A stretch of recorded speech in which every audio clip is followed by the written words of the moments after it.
Hi hello నమస్తే అండి. నేను మీ శిరీష్ అని. నేను ఈరోజు కాకరకాయ కర్రీ చేస్తున్నాను. ఇంగ్రీడియంట్స్ అయితే చెప్పలేదండి. సో కర్రీ ప్రిపేర్ చేస్తూ మీకు ఈ వీడియో చూపిస్తున్నాను. ముందుగా స్టవ్ ఆన్ చేసుకొని పాన్ పెట్టుకున్న తర్వాత ఆయిల్ వేడెక్కిన తర్వాత కాకరకాయలు వేసుకోవాలి. కాకరకాయలు ఒక 1/2 కిలో అండి. చిన్న చిన్న ముక్కలుగా కట్ చేసుకొని ముందు ఆయిల్లో బాగా డీప్ ఫ్రై చేసుకోవాలి. ఆయిల్లో బాగా డీప్ ఫ్రై ఇవ్వాలి కదా, సో తొందరగా వేగిపోవాలంటే ముందుగా సాల్ట్ వేసుకుంటే తొందరగా ఆయిల్ డీప్ ఫ్రై అయిపోతాయండి. నేనైతే 1.5 స్పూన్ సాల్ట్ వేసాను.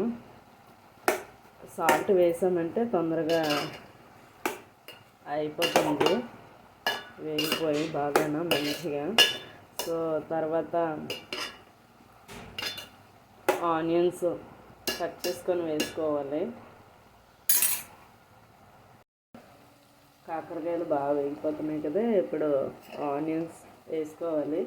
నేనైతే 4 ఉల్లిపాయలు తీసుకున్నానండి. 4 ఉల్లిపాయలు, 4 పచ్చిమిర్చి తీసుకున్నాను. చిన్న చిన్న ముక్కలుగా కట్ చేశాను ఉల్లిపాయలని.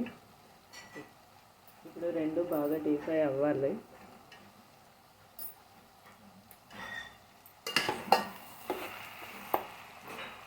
చూసారు కదా, ఆనియన్స్ కాకరకాయ బాగా వేగిపోయింది కదా. సో ఇప్పుడు ఏ కూరలైనా మనం అల్లం వెల్లుల్లి పేస్ట్ వేసుకుంటాం కదా, వెజ్ కూరలైనా. సో నేను కాకరకాయలు కూడా అల్లం వెల్లుల్లి పేస్ట్ వేసుకోవాలి, చాలా బాగుంటుంది. తర్వాత అల్లం వెల్లుల్లి బాగా వేగిన తర్వాత టమాటో జ్యూస్ చేశానండి. ఇవి 2 టమాటాలు జ్యూస్ ఎందుకు చేశానంటే, టమాటా ముక్కలుగా వేసుకున్న పక్కకు తీసేస్తారు కదా, జ్యూస్ అయితే బాగుంటుంది. అంతేకాక జ్యూస్ వేసుకుంటే చాలా బాగుంటుంది. కర్రీ అనేది చాలా టేస్టీగా ఉంటుంది. టమాటో జ్యూస్ అందులో బాగా వేగింది కదా. సో ఇప్పుడు 3 స్పూన్ల కారం వేస్తున్నాను.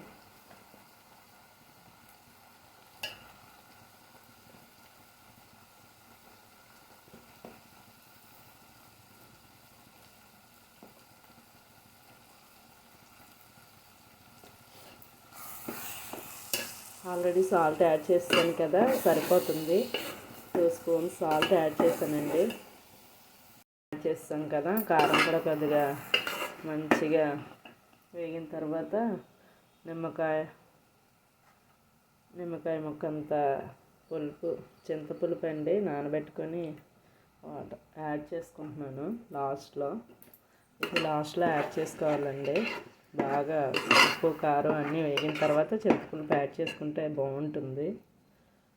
చింతపండు రసం ఇంత క్వాంటిటీతో యాడ్ చేస్తే సరిపోతుంది. చూసారు కదా, ఇది కొంచెం ఒక 5 మినిట్స్ ఆర్ 10 మినిట్స్ బాగా ఈ చింతపండు రసం వేసాం కదండి, కొంచెం పచ్చివాసన పోయే వరకు ఉండాలి కదా. సో బాగా దగ్గరకు పడేంత వరకు మనం దీన్ని మీడియం ఫ్లేమ్లో స్టవ్ మీద కర్రీ అయ్యేటట్టు ఉంచాలి. సో ఇప్పుడు కర్రీ దగ్గరికి అయిపోయింది కదా. ఇప్పుడు మసాలా పౌడర్ యాడ్ చేసుకున్నాం. లాస్ట్లో మసాలా పౌడర్ ఎప్పుడు యాడ్ చేస్తానండి. కాకరకాయ కదా, కాకరకాయ మనకి చాలా మంచిది. బాడీలో కఫాన్ని తగ్గిస్తుంది, కిడ్నీలకి చాలా మంచిది. కిడ్నీలో స్టోన్స్ అవి రాకుండా చూస్తుంది. సో అందరూ కాకరకాయ తినండి, ఇష్టం లేకపోయినా తినండి.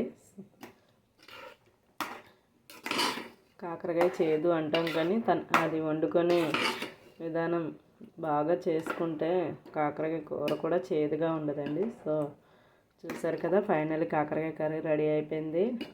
నా కర్రీ విధానం కనుక మీకు నచ్చినట్టయితే లైక్ చేయండి, సబ్స్క్రైబ్ చేసుకోండి. ఈ వీడియో చూసిన వాళ్ళందరికీ thank you so much all.